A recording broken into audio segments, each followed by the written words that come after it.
teman-teman semua, perkenalkan saya Indah Formasi Zaluhu dari UPBJJ UT Medan, Program Studi Sistem Informasi NIM 0541002668. Jadi pada video tugas kali ini saya akan menjelaskan hasil pengerjaan tugas praktik 2 mata kuliah pemrograman berbasis web dengan menggunakan framework Vue.js. Pada tugas kali ini saya membuat aplikasi sederhana untuk sistem pemesanan dan distribusi bahan ajar SITTA Universitas Terbuka. Aplikasi yang saya buat terdiri dari 2 halaman utama, yaitu halaman stok bahan ajar dan halaman tracking delivery order. Pertama, saya akan menjelaskan struktur folder project. Project saya bernama tugas Vue UT.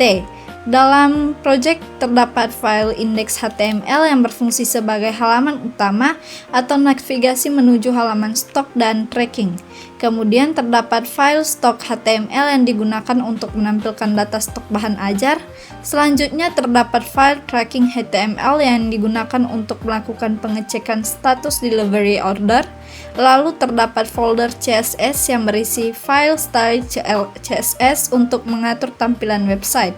Kemudian terdapat folder JS yang berisi file data bahan ajar JS sebagai data dummy, stock app JS untuk logika Vue pada halaman stok, dan tracking app JS untuk logika Vue pada halaman tracking.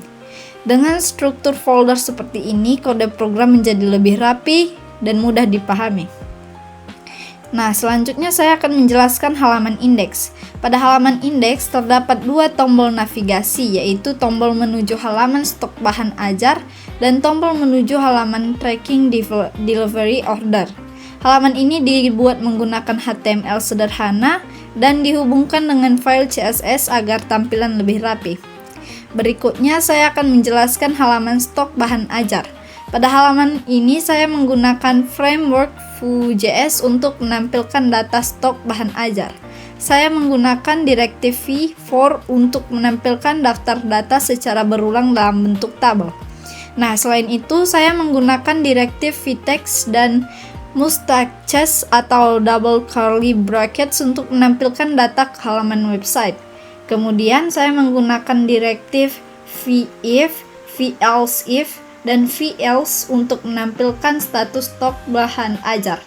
Jika jumlah stok lebih besar atau sama dengan safety stock, maka status ditampilkan aman.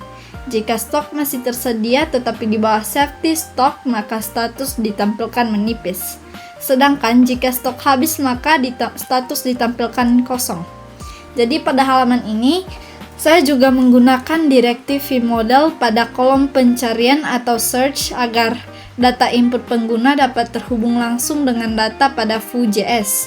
Kemudian, saya menggunakan computer property bernama filter stock untuk melakukan filter data secara otomatis berdasarkan kata kunci yang dimasukkan pada kolom pencarian. Selain computer property, saya juga menggunakan watcher pada data search untuk memantau perubahan input pencarian pengguna. Watcher ini akan berjalan setiap kali nilai search berubah. Nah, selanjutnya saya akan menjelaskan halaman tracking delivery order. Pada halaman ini, pengguna dapat memasukkan nomor DO untuk mengecek status pengiriman bahan ajar. Saya menggunakan direktif vmodel untuk mengambil input nomor DO dari pengguna. Kemudian saya menggunakan metode property bernama checkDO untuk memproses pengecekan status delivery order. Jika nomor DO ditemukan pada data tracking, maka status pengiriman akan ditampilkan. Namun, jika nomor DO tidak ditemukan, maka sistem akan menampilkan pesan bahwa data tidak ditemukan. Selain itu, saya juga menggunakan direktif vshow untuk menampilkan hasil tracking setelah tombol check ditekan. Pada halaman ini, saya juga menerapkan watcher untuk memantau perubahan input nomor DO. Berikutnya, saya akan melakukan demo aplikasi. Pertama, saya membuka halaman stok bahan ajar. Di halaman ini terlihat bahan ajar beserta kode, jumlah stok, safety stock, dan status stok. Kemudian, saya mencoba melakukan pencarian data menggunakan kolom search. Data berhasil difilter secara otomatis sesuai input pengguna. Selanjutnya, saya membuka halaman tracking delivery order. Saya memasukkan nomor DO001 kemudian menekan tombol C. Sistem berhasil menampilkan status pengiriman. Kemudian saya mencoba memasukkan nomor DO lain dan sistem juga dapat menampilkan hasil sesuai data. Jadi, dari tugas praktik ini saya dapat memahami penerapan dasar framework Vue.js seperti penggunaan direktif, conditional, rendering, computer property, methods, watcher, dan data binding untuk melakukan aplikasi web interaktif sederhana. Sekian penjelasan dari saya. Terima kasih.